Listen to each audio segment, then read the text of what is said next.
पुणे विभागातील नगर परिषद, नगरपंचायती आणि महानगरपालिका निवडणुकांमधील पुणे महानगरपालिकेच्या 22, पंढरपूर नगर परिषदेच्या 15 तर अक्कलकोट नगर परिषदेच्या 3 अशा एकूण 40 उमेदवारांवर अपात्रतेची कारवाई करण्यात आली आहे।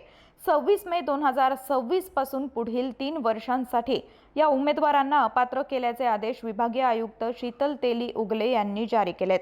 राज्य निवडणूक आयोगाच्या निर्देशानुसार पुणे विभागातील एकूण 60 नगर परिषदा, नगरपंचायतींची सार्वत्रिक निवडणूक 2 डिसेंबर 2025 आणि 6 महानगरपालिकांची सार्वत्रिक निवडणूक 14 जानेवारी 2026 ला पार पडली होती।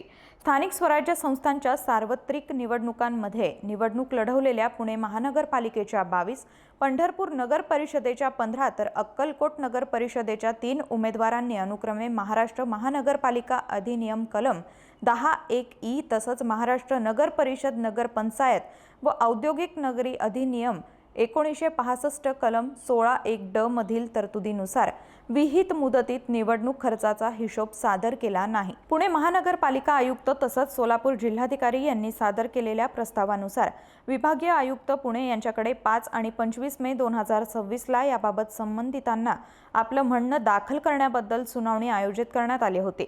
या सुनावणीत संबंधित उमेदवारांकडून समाधानकारक खुलासा प्राप्त न झाल्यानं राज्य निवडणूक आयोगाच्या आदेशानुसार संबंधित उमेदवारांना अपात्र घोषित करण्यात आलेलं आहे।